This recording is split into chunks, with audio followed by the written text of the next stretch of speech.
Asus Zenfone Selfie Reviews. It's somewhat surprising just how long it's taken for phone manufacturers to really cotton onto the phenomena that is selfies. With its new Zenfone Selfie, Asus becomes one of the very few manufacturers to make a phone dedicated to the photographic self-portrait. Asus Zenfone Selfie Design. It would be easy to say the Zenfone Selfie is basically the Zenfone 2 with a fancier front camera, and it would also be very accurate.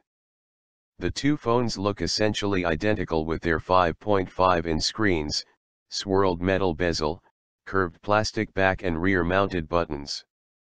There really is next to nothing distinguishing the two aside from the larger camera that sits in a slightly elongated front bezel. This is no bad thing, though, as both are attractive phones. There's none of the truly premium metal build quality of your iPhone 6, One M9 or Galaxy S6, but that's why this is a much cheaper phone. Instead you get an array of plastic backs in various fetching colors and finishes, including a fairly convincing faux brushed metal. The back has a simple gentle curve to it that, combined with its relatively modest 156.5 x 77.2 x 10.8 mm dimensions, it feels nice and comfortable in the hand. We're not overly keen on the power button being on the top edge, especially when the volume buttons are on the back. It just feels inconsistent, but otherwise it seems to be an easy device to handle.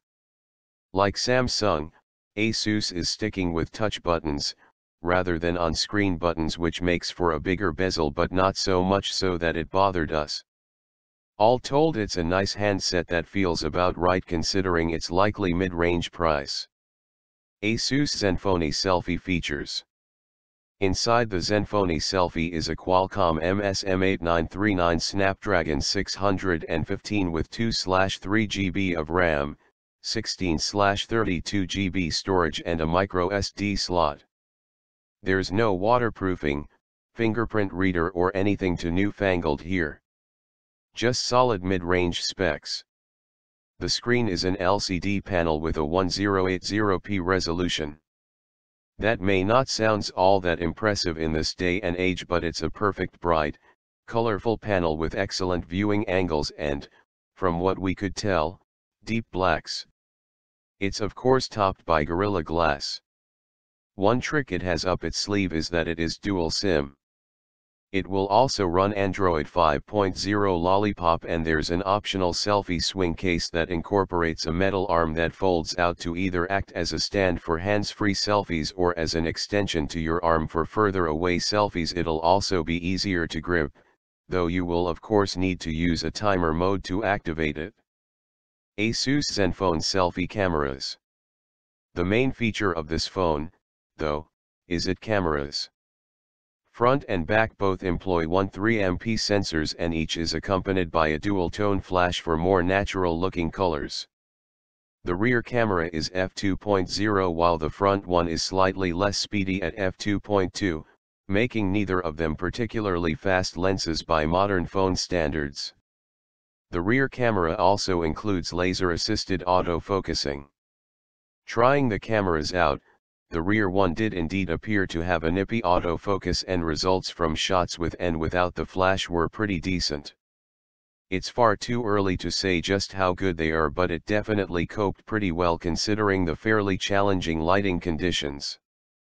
More importantly, the front-facing camera also did pretty well. Out-test shots were rather disturbed by the strong spotlights behind, but still came out looking in focus, well metered and with a natural looking skin tone, despite the use of flash. All told, it perfectly demonstrates the advantage of having a properly thought out selfie camera. Whether you can just make do with turning your phone round and using the rear camera is a different matter, but having tried numerous times ourselves to do just that, we'd suggest dedicated selfie cameras are the way to go. Asus Zenfone Selfie Early Verdict. The Zenfone Selfie is unlikely to sway those considering the latest and greatest Android handsets, but for those just looking for a mid-range handset that does the basics well and that can also boast an easy way to take great selfies, it absolutely fits the bill. We'll have to wait for our full review to see exactly how it compares to the HTC Desire I, but first impressions are definitely good. The Asus Zenfone release date is imminent, though pricing has yet to be announced.